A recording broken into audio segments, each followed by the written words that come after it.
الحمد للہ وحدہ والصلاة والسلام علی من لا نبی بعد اما بعد فاعوذ باللہ من الشیطان الرجیم بسم اللہ الرحمن الرحیم وذکر فإن الذکریٰ تنفع المؤمنین قال اللہ تعالی فی مقام آخر قل للمؤمنین یغضوا من ابصارهم ویحفظوا فروجهم ذلك ازکی لهم ان اللہ خبیر بما یصنعون صدق اللہ العظیم وصدق رسولہ النبی الکریم الامین الرؤوف الرحیم ان اللہ وملائکتہ یصلون علی النبی یا ایہا الذین آمنوا صلوا علیہ وسلموا تسلیما اللہم صلی علی سیدنا محمد وعلی آل سیدنا محمد وبارک وسلم وصلی علیہ رب اشرح لی صدری ویسر لی امری واحلل عقدۃ من لسانی یفقہوا قولی مولاي صلی وسلم دائما ابدا علی حبیبک خیر الخلق کلہم۔ حمد و صلات کے بعد خالق کائنات کی مقدس بارگاہ میں التجا گزار ہوں، پروردگار عالم حق سچ کہنے کی اس پر سامعین کو مجھے عمل کی توفیق عطا فرما۔ آج 14 فروری ہے۔ آج کے دن ایک مغربی کلچر کو ہمارے ہاں پروموٹ کیا جاتا ہے ویلنٹائن ڈے کے نام سے۔ مناسب ہے کہ اس حوالے سے چند گزارشات آپ کی خدمت میں پیش کروں، کیونکہ کسی بھی قوم کی ترقی یا ترقی کا مدار اس قوم کے نوجوان ہوتے ہیں۔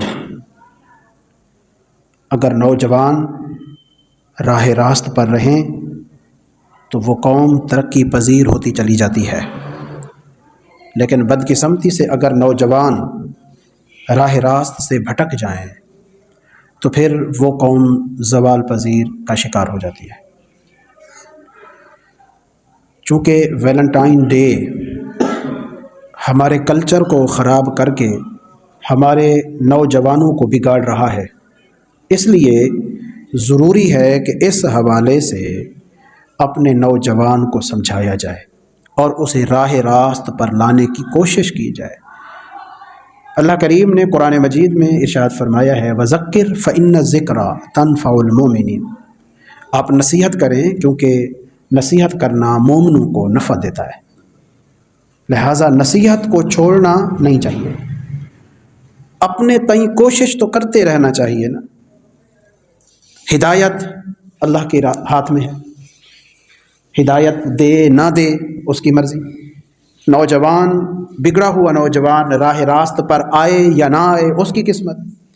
ایک مبلغ کا کام، ایک ناصح کا کام نصیحت کرنا، تبلیغ کرنا ہے، وہ اپنا کام بخوبی انجام دیتا رہے۔ تو اسی نقطے کے پیش نظر میں آپ سے کچھ گزارشات پیش کرنے کی سعادت حاصل کروں گا۔ دیکھیں،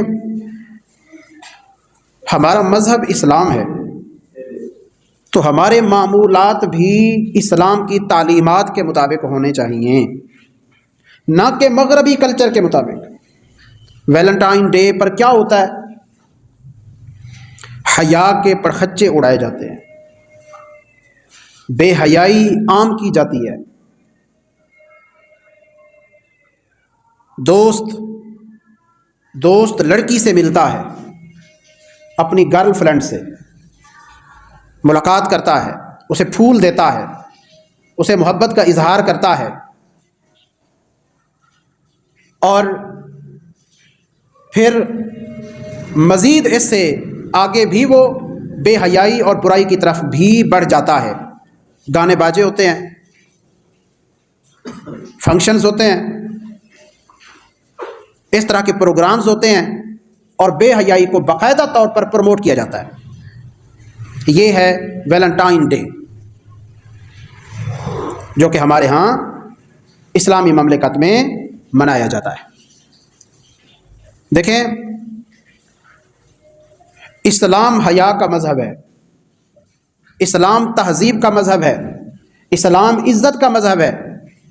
یہ جتنی بھی چیزیں ہوتی ہیں ویلنٹائن ڈے کے نام سے، یہ ساری ان تعلیمات کے سراسر برعکس ہے، بالکل اپوزٹ ہے. اس لیے ایک مسلمان کو قطعاً یہ زیب نہیں دیتا کہ ایسی چیزوں کو پروموٹ کرے یا ان کا پھر باعث بنے یا ان کا حصہ بنے. ایک مسلمان حیادار ہوتا ہے، باوقار ہوتا ہے، عزت دار ہوتا ہے، نہ صرف وہ اپنی عزت کا خیال کرتا ہے بلکہ دوسرے کی بہن بیٹی کی عزت کا بھی خیال کرتا ہے. دیکھیں ہمارے معاشرے میں آپ کو مرد اور عورتوں کا اختلاط نظر آئے گا. ایک حکم مرد کے لیے ہے اور ایک حکم عورت کے لیے بھی ہے. اللہ رب العزت نے ایسی سچویشن میں کہ جب مردوں اور عورتوں کا اختلاط ہو جائے، مرد اور عورت کا ٹاکرا آمنا سامنا ہو جائے، ایسی صورت میں ایک حکم اللہ نے مرد کو دیا ہے، ایک حکم عورت کو دیا ہے.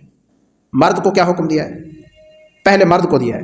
قرآن مجید سورہ نور اللہ رب العزت نے ارشاد فرمایا کل للمؤمنین یغضوا من ابصارهم ویحفظوا فروجهم. اے حبیب مومنین کو کہہ دیجئے اپنی نظروں کو جھکا کے رکھا کریں، اپنی نظروں کو جھکا کے رکھا کریں اور اپنی شرمگاہوں کی حفاظت کیا کریں. ذالک ازکی لہم، یہ ان کے لیے پاکیزگی ہے. ان اللہ خبیر بما یصنعون، وہ جو کچھ بھی کرتے ہیں اللہ اس سے خبردار ہے. یہ حکم کس کے لیے ہے؟ مرد کے لیے ہے. ایک حکم عورت کے لیے ہے. وَقُلْ لِلْمُؤْمِنَاتِ، اے حبیب آپ ارشاد فرما دیجئے مومنہ عورتوں کو یغضضن من ابصارہن، وہ اپنی نظروں کو جھکا کے رکھا کریں. وَيَحْفَظْنَ فُرُوجَهُنَّ، اپنی شرمگاہوں کی حفاظت کیا کریں. وَلَا يُبْدِينَ زِينَتَهُنَّ، اپنی زینت کی چیزوں کو ظاہر نہ کیا کریں. اب دیکھیں پہلا حکم مردوں کو تھا، دوسرا حکم عورتوں کو تھا. اب قرآن مجید کی دونوں آیتیں اپنے سامنے رکھیں اور پھر مردوں کا اور عورتوں کا اپنے معاشرے میں طریقہ کار دیکھ لیں. ان آیات مبارکہ پر مرد کتنا عمل کر رہا ہے اور عورتیں کتنی عمل کر رہی ہیں. میں تو سمجھتا ہوں جتنا کچھ میں جانتا ہوں، میں نے بہت کم دیکھا ہے کہ جب مرد اور عورت کا ٹاکرا ہو، آمنا سامنا ہو، تو مرد بھی اپنی نظریں جھکا لیں. عورتیں تو راستوں پر چلتی ہوئی نظریں جھکا کے چلتی ہیں، مگر مرد صرف نظریں نہیں گردن بھی اٹھا کے چلتا ہے. ہمارے معاشرے کا مرد نظریں جھکا کے نہیں چلتا. ہمارے معاشرے کا مرد وہ عورتوں کو، آتی جاتی عورتوں کو تاڑ تاڑ کے دیکھتا ہے. کیوں؟ کیا مرد کے اوپر آنکھوں کا پردہ نہیں؟ اللہ نے پہلے حکم ہی اسے دیا ہے کہ تو اپنی نظریں جھکا کے رکھ. پھر عورتوں کو حکم دیا ہے. عورتیں تو نظریں جھکا کے چلتی ہیں، مرد نظریں اٹھا کے چلتا ہے. کیوں؟ کیا مرد میں حیا نہیں رہی؟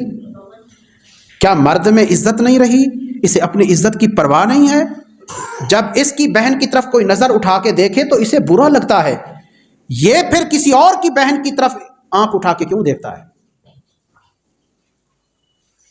جب اسے اپنی بہن کی طرف اٹھی ہوئی نظر بری لگتی ہے تو پھر کسی اور کی بہن کو کیوں دیکھتا ہے؟ یہ کوئی بندہ اس وقت تک تو مومن بن ہی نہیں سکتا جب تک وہ اپنے مومن بھائی کے لیے وہی کچھ پسند نہ کرے جو اپنے لیے پسند کرتا ہے. جب اپنے لیے یہ پسند کرتا ہے کہ میری بہن، ماں، بیٹی کی طرف کوئی نظر اٹھا کے نہ دیکھے، تو پھر یہی چیز دوسروں کے لیے بھی تو پسند کرے نا. تب اس کا ایمان کامل ہوگا، تب وہ مومن بنے گا، تب پتہ چلے گا کہ واقعی یہ حیادار ہے، تب پتہ چلے گا کہ واقعی یہ عزت دار ہے. تو میرے بھائیوں قرآن مجید کی ان آیات کو مد نظر رکھیے اور پھر ویلنٹائن ڈے کو جانچیے کہ آج نظر اٹھا کے دیکھنے سے بھی بہت آگے کا معاملہ چلا گیا ہے. یہاں تو پھول پیش کیے جاتے ہیں، ایک دوسرے کو چھوا جاتا ہے، میرے آقا علیہ الصلوۃ والسلام کا فرمان گرامی ہے، اگر کسی شخص کے سر میں لوہے کا کیل کاٹ دیا جائے، یہ بہتر ہے اس چیز سے کہ کوئی شخص کسی نامحرم عورت کو چھوئے. یعنی جتنا نامحرم عورت کو چھونے کا وبال ہے اور اس کی جو سزا قیامت کے دن ملے گی، وہ سزا کہیں اس سزا سے زیادہ ہوگی کہ اس کے سر میں لوہے کا کیل گاڑ دیا جائے. یہ تو چھوٹی سی سزا ہے، قیامت کے دن اس سے کہیں زیادہ سزا ملے گی. آپ صلی اللہ علیہ وسلم کا فرمان گرامی ہے، آنکھ زنا کرتی ہے، ہاتھ زنا کرتا ہے، پاؤں زنا کرتا ہے، شرمگاہ تو اس کی صرف تصدیق کرتی ہے. آنکھ سے زنا ہو رہا ہے اس دن ویلنٹائن ڈے میں، آنکھ سے زنا ہو رہا ہے کہ نامحرم. آنکھ کا زنا کیا ہے؟ نامحرم عورت کو دیکھنا، یہ آنکھ کا زنا ہے. ہاتھ کا زنا کیا ہے؟ نامحرم عورت کو پکڑنا. پاؤں کا زنا کیا ہے؟ نامحرم عورت کی طرف، حرام کی طرف چل کے جانا، یہ پاؤں کا زنا ہے. اور پھر اس موقع پر، ویلنٹائن ڈے کے موقع پر، بدکاری کی طرف جایا جاتا ہے. دیکھیں، ایک مسلمان با کردار ہوتا ہے، بد کردار مسلمان نہیں. ایک مومن میں بد کرداری نہیں ہوتی، اس کا کردار صاف ستھرا ہوتا ہے، کھرا ہوتا ہے، بد کردار نہیں ہوتا. اللہ اکبر، اللہ اکبر. یہ عورت کا جو فتنہ ہے نا، یہ کوئی چھوٹا فتنہ نہیں ہے، یہ بڑا فتنہ ہے. اور پھر ایمان کا مرتبہ جو ہے وہ بھی تو کوئی چھوٹا تو نہیں ہے نا بھائی. ایک بندہ مومن ہے، وہ مومن ہی رہے، یہ کوئی عام بات تھوڑی ہے. ایمان کی حالت کا جو مقام ہے وہ کوئی عام تھوڑی ہے. تو جس طرح ایمان کا مرتبہ بڑا ہے، اسی طرح آزمائش بھی تو بڑی ہوگی نا. آزمایا بھی تو اسی مرتبے کے مطابق جائے گا. تو جس طرح اس کو مرتبہ بڑا دیا گیا ہے، اسی طرح آزمایا بھی بڑی بڑی آزمائشوں سے گیا ہے. بے شک عورت کا فتنہ بڑا ہے، لیکن جب ایک بندہ مومن کے سامنے اس کا ایمان ہوتا ہے، اسلام کی تعلیمات ہوتی ہیں، اللہ کا فرمان ہوتا ہے، تو وہ کہتا ہے نہیں، اس آزمائش میں میں نے ناکام نہیں ہونا، ناکام نہیں ہونا. اللہ اکبر، اللہ اکبر.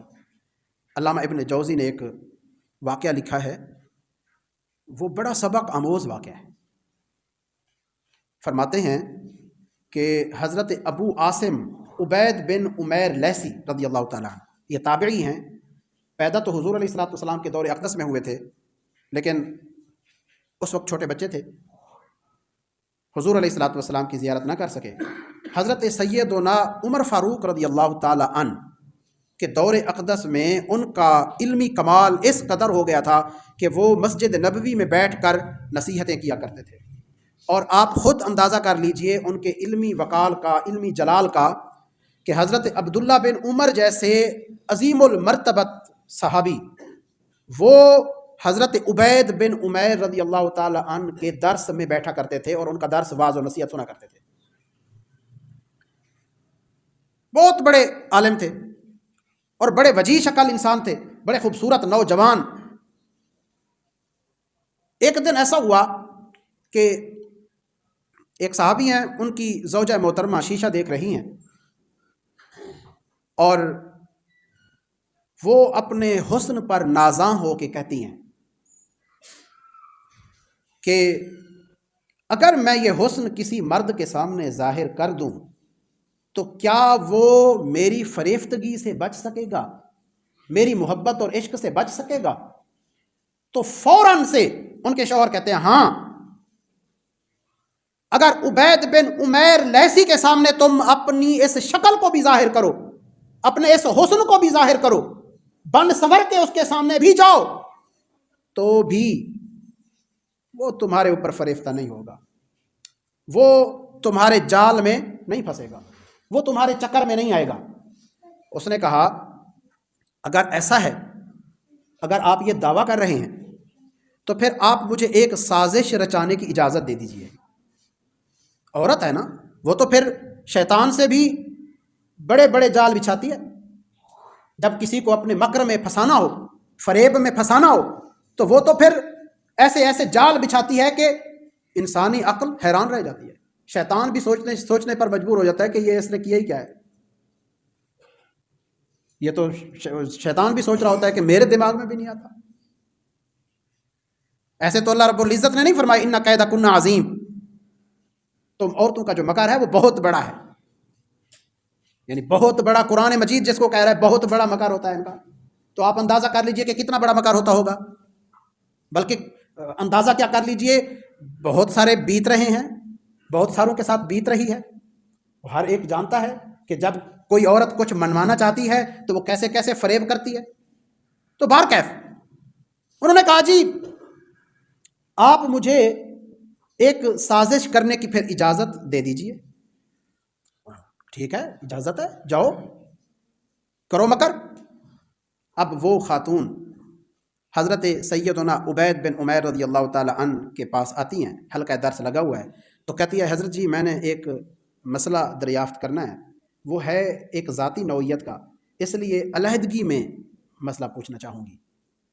تو آپ نے فرمایا ٹھیک ہے، آپ مسجد نبوی کے ایک کونے کی طرف تشریف لے گئے۔ اب جب وہ کونے میں لے کر آپ کو گئی تو اس نے اپنا گھونگھٹ اٹھایا، بن سنور کے آئی تھی، اپنا حسن ظاہر کیا اور پھر کہا کہ میں آپ کے اوپر فریفتہ ہوں اور آپ کی خلوت چاہتی ہوں، آپ کا قرب چاہتی ہوں۔ اب ایک مرد کے لیے، جوان مرد ہو، اس کے لیے ایک خوبصورت عورت کی دعوت ہی سازش کے لیے کافی ہوتی ہے۔ تو جس وقت اس نے دعوت دی تو آپ نے فرمایا ٹھیک ہے لیکن میرے چند سوالات ہیں، اگر ان کا آپ نے صحیح جواب دے دیا تو پھر میں آپ کی شرط کو قبول کر لوں گا۔ اس نے کہا بالکل جی فرمائیے کیا سوالات ہیں۔ آپ نے فرمایا پہلا سوال یہ ہے، جس وقت ملک الموت تمہاری روح قبض کرنے کے لیے تشریف لا چکے ہوں، اس وقت اگر تمہیں زنا کرنے کا موقع ملے کرو گی؟ کہنے لگے نہیں۔ فرمایا اچھا ٹھیک ہے جواب، یہ بتاؤ تمہیں قبر میں لٹا دیا جائے، منکر نکیر تمہارے سرہانے کھڑے ہوں اور اس وقت تمہیں زنا کرنے کا موقع اگر ملے، یا کیا ہوا زنا تمہارے اوپر اس وقت تھوپا جانا ہو، اس وقت تم پسند کرو گی؟ اس نے کہا نہیں نہیں بالکل بھی نہیں، اس کیفیت میں، اس حالت میں کون اس چیز کو پسند کرتا ہے؟ آپ نے فرمایا اچھا قیامت کے دن ابھی تمہارا نامہ اعمال تمہیں ملا نہ ہو، پتہ نہیں دائیں ہاتھ میں ملتا ہے بائیں ہاتھ میں ملتا ہے، کامیاب ہوتی ہو یا ناکام ہوتی ہو، ابھی قیامت کی ہول ناکی میں ہو، اس وقت اگر تمہیں موقع ملے زنا کرنے کا کر لو گی؟ اس نے کہا نہیں نہیں واللہ یہ کون کر سکتا ہے ایسے، اس وقت تو اس کے بارے میں سوچ بھی نہیں سکوں گی۔ اسی طرح آپ نے میزان کے بارے میں فرمایا، اسی طرح آپ نے پل صراط کے بارے میں فرمایا، اسی طرح آپ نے جہنم کے بارے میں فرمایا۔ اس نے ہر جواب پر کہا نہیں، اس وقت قطعاً میں یہ پسند نہیں کروں گی کہ میں زنا کروں۔ آپ نے فرمایا جب ان سارے مواقع پر تم زنا کو پسند نہیں کرو گی تو آج پھر تم کیوں پسند کر رہی ہو زنا کو؟ تمہیں پتہ ہی نہیں کہ ابھی ملک الموت آ جائیں، عین زنا کے وقت ملک الموت آ جائیں، تو تم پھر زنا کو کیوں پسند کر رہی ہو؟ اللہ رب العزت نے تمہیں حسن و جمال دیا ہے، تمہیں انعامات سے نوازا ہے، فاتق اللہ یا امۃ اللہ، اللہ کی بندی اللہ سے ڈرو۔ بس یہ جملے اس کے دل میں گھر کر گئے۔ اب جب وہ واپس گھر آئی تو شوہر نے پوچھا کیا بنا؟ تو کہنے لگی انت بطال و نحن بطالون، ہم بھی بیکار زندگی گزار رہے ہیں اور آپ بھی بیکار زندگی گزار رہے ہیں۔ اصل زندگی تو عبید بن عمیر گزار رہا ہے۔ اس کے بعد وہ ایسی نماز کی پابند بنی، ایسی عبادات و ریاضات میں مصروف ہوئی کہ ان کے شوہر پھر کہتے تھے کہ پتہ نہیں عبید بن عمیر نے کیا کیا ہے میری بیگم کے ساتھ کہ ایک نظر دیکھ کر ان کو ایسا بنا دیا ہے۔ پہلے یہ ہر رات دلہن کے روپ میں ہوا کرتی تھی، حسن و جمال کو نکھارتی تھی، بنتی سنورتی تھی، اب تو یہ راہبہ زاہدہ بن گئی ہے، اب تو اس کی اس طرف توجہ ہی نہیں رہی، اب تو دنیا داری کا اس کے اوپر اثر ہی نہیں رہا، آخرت ہی سے یاد ہے۔ پتہ یہ چلا پتہ یہ چلا کہ جب دل میں خوف خدا ہو، جب اللہ کی تعلیمات بندے کے اوپر حاوی ہوں، تو پھر انسان عورت کے فتنے میں بھی گرفتار نہیں ہوتا۔ لہٰذا آج کا نوجوان اس روایت سے سبق حاصل کرے۔ ویلنٹائن ڈے کے نام پر جو بے حیائی کا طوفان مچایا ہوا ہے، اس طوفان کو روکے، اپنے ایمان کو بچانے کی کوشش کرے۔ اللہ رب العزت نے قرآن مجید میں اس کو نظریں بھی جھکا کے چلنے کا حکم دیا ہے۔ نظریں بھی جھکا کے، یعنی نامحرم عورت پر نظر بھی نہ پڑے، نظریں بھی جھکا کے چلنے کا حکم دیا ہے۔ آگے بڑھنا تو دور کی بات ہے، اس کے بارے میں بھی فرمایا وَلَا تَقْرَبُوا الزِّنَا، زنا کے قریب نہ جاؤ، اِنَّهُ فَاحِشَةٌ، یہ بے حیائی کی چیز ہے۔ اور حدیث میں ہے جو شخص زنا کرتا ہے اس وقت ایمان اس سے چلا جاتا ہے۔ اب اسی حالت میں خدا نخواستہ اگر موت آ گئی تو پھر کیا بنے گا؟